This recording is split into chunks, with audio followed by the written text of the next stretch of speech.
So as I said, heart's usually about the size of your fist. Now obviously these are pigs' hearts, so they wouldn't be the size of their trotters, right? But you get an idea. This is very similar to the size of a human heart, right? And obviously the structures are pretty much almost exactly the same.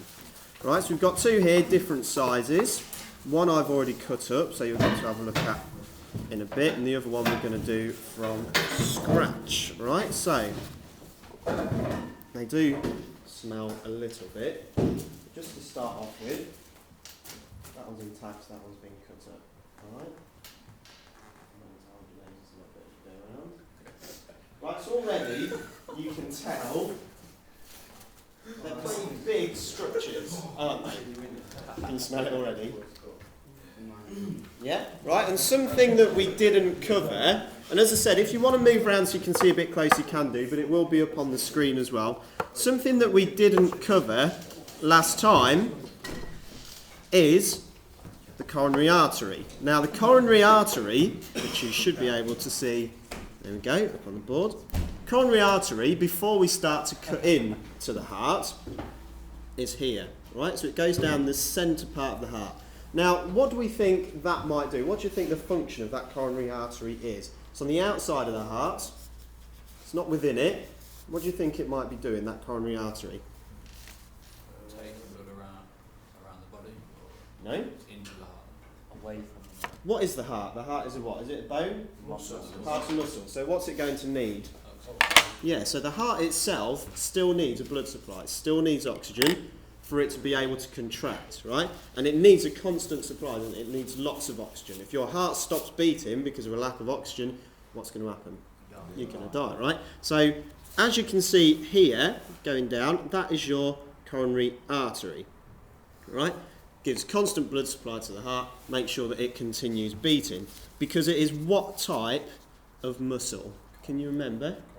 It's called cardiac muscle, yeah.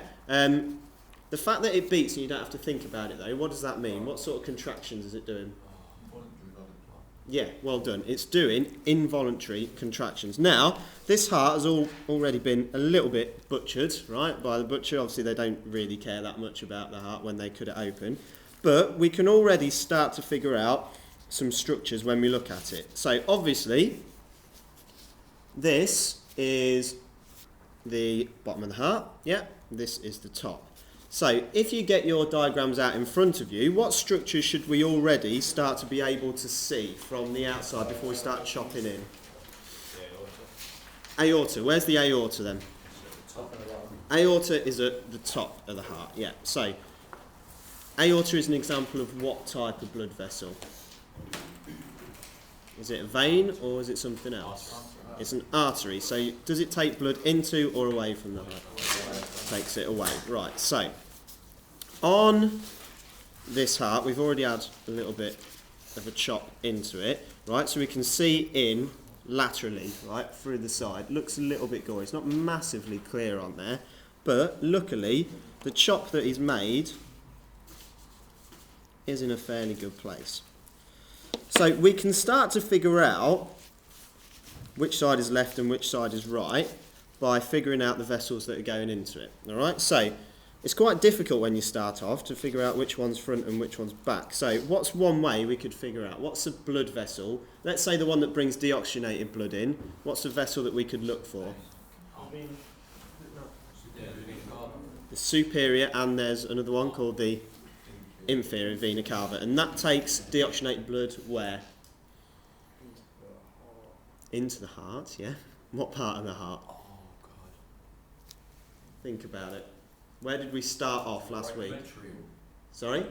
Into the right atrium. So, first thing we can start to do to figure out which side is which is where is a blood vessel that goes into the right atrium. So, let's have a look. So, actually, you can see side on here, you can start to see some structures. So, let's have a look. Let's put my finger in. Right, so, right there. Can you see that on the diagram on there? So there is a blood vessel at the top there, right? And if you want to get a little bit closer, you can do. But that is the superior vena cava, right? And it goes into that right atrium, right? You see where my finger's coming out there? Yeah? So that is superior vena cava. You can see quite a small, well, it's quite a big structure actually, isn't it? But goes right from top of the heart into that right atrium, okay? There's another way that you can decide whether we're left or right. Let's see if we can add another. In fact, let's get the other heart out because it's cut in a better place. So right now, when you look at this, we've cut right down the septum. Now the septum is what part of the heart? Can you remember?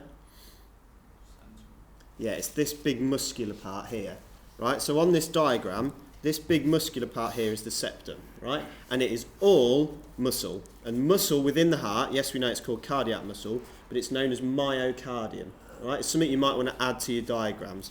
That muscle itself is called myocardium. Now, describe what it looks like. Just basics. Thick. It's thick. Yeah.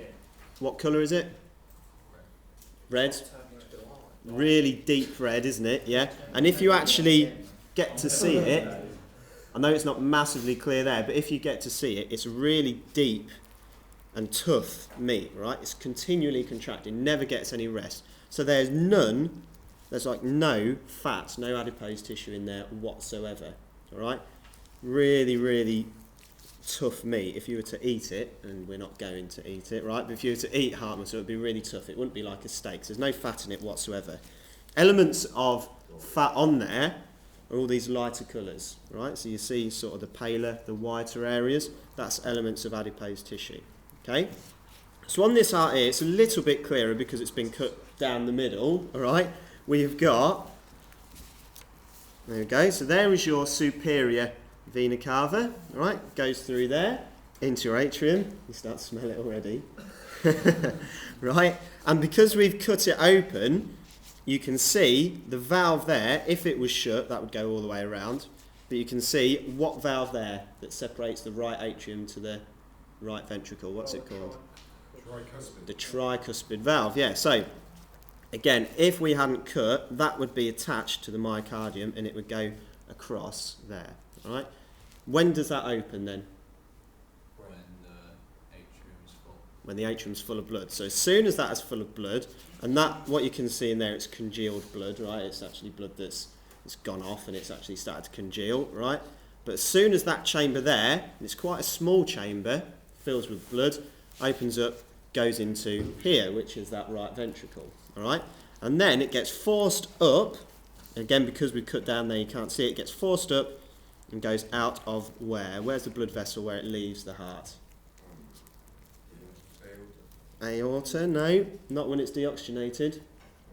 Oh, it goes and takes it to the Oh, the If it's leaving the heart, it's going to be a what? A vein or an artery? artery. Right, so what's it called? Any ideas? Pulmonary artery. Right, so it goes up and leaves the heart there through the pulmonary artery, right? So it's all on that right-hand side, like we said last week, deoxygenated. If you look at the left-hand side of the heart, we've got like side views there, right? So this is the left-hand side, right? And this is the right-hand side. What's the difference between those two muscular walls there when you're looking at them side on? Right side's thick. Is the right side thicker? left side. This is the left. Remember, it's when you're looking at it, it's the opposite, isn't it? It's a mirror image, right? Left side is tons thicker, right? And that's the one thing to remember. And why did we say it's that thick last week? It's got from the blood around the body. To the rest of the body, yeah. And it is loads thicker. I mean, if you look here, that is a prime cut, a steak into it, right? That's really thick there. It is almost, if I got a ruler out, I've got one up there, but if I got a ruler out, that's like 4 or 5 centimetres thick, right? Whereas on the right-hand side, very thin. And considering that's your ventricle, look how thin that is compared to it, right? And that allows us to force out so much more blood in that one contraction, right? So that's why it needs to be so thick. Now, structures that we didn't look at last week, which you can now start to see, are these things. Now, what do they look like? Describe what they look like to me. Piece of string. Bits of string. Yeah.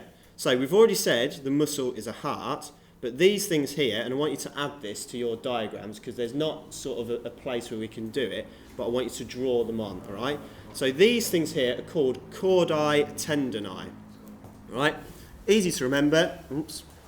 Can someone just come and touch this mouse for me so I don't get blood on the laptop? That's it, yeah. So they're easy to remember because they are, you get a nice whiff then, because they are tendons, right? And if you see as I go underneath them, they're pretty strong structures, right? They are flexible, but they're called chordae tendineae. Obviously they look like cords, but they do have similar properties to tendons in your body. Right, now think back to your last assignment. What's the role of a tendon? What does it attach? Muscle to bone. Now this obviously doesn't, right? There's no bone. There's no bones, right, in your heart, all right? It attaches, it's there to make sure the structure of your heart's maintained, right? And if you think this is beating once every second at rest, right, maybe even less, but more definitely when you're doing exercise, there needs to be an element of structure in there to make sure, first of all, it doesn't contract too much, but also when it's relaxing and filling with blood, it doesn't overfill that chamber. So those chordae tendineae are there to keep the structure of the ventricles and the atrium. All right, so if we now look at this left-hand side, blood comes in. Is it oxygenated or deoxygenated blood on the left-hand side? Oxygenated. Yeah, it's got to go out to the rest of the body, so it's oxygenated, yeah? So it's coming in through what vessel? It's coming in through a vein. What vein? Pulmonary vein, right. So that should be somewhere here at the top. Let's see if we can find it. So like I said, it's not always straightforward. So we've got the atria here. Let's mess around and see where there might be a vessel. You're right. Making you a bit squeamish. Right, here we go. So you see where my finger is entering around the back here. And, oh, hold on, that's not it. You'd have never been a doctor, would you? Right, here we go, yeah. So we enter through the back of the heart, right, and we go into the atrium there. All right, so the atrium is, although the left-hand side we always say is bigger, the atrium is pretty much a similar size to the right-hand side. All right, again, this is where you would see the valve that separates the atria to the ventricle. What is that valve called? On the left-hand side, it's called the bicuspid, yeah, and that is your ventricle, right? And then finally, when your heart contracts, the blood will move upwards and out of that, which is your aorta. Yeah, all right. So as we said, there are a few different exits for the aorta. There's one there. That's the main one that you can see on this heart. All right. So pretty interesting. This is the back of the heart. Right, so we do have some entrances from the back of the heart and towards the top, all right, but most of the actions occurring at the front and to the sides. So let's have a look, see if we get a different view from this one. So as we open up this one from the side, you can still see atria is intact there, and if you look down, it's not massively clear, but if you look down the atria there, you can still see remnances of the valve, right? If that's the left-hand side, the tricuspid valve. And as we say, it goes down there into the ventricle. Anyone want to come and feel the things in it? No, I don't think so. So, because we've not cut that open, if we had a bit of a better camera, an HD sort of camera, you could see that's where the blood goes in, and that chamber is still completely intact, right? Quite a big chamber. I can easily fit 2 or 3 fingers down there, no problem whatsoever. Right, grow up.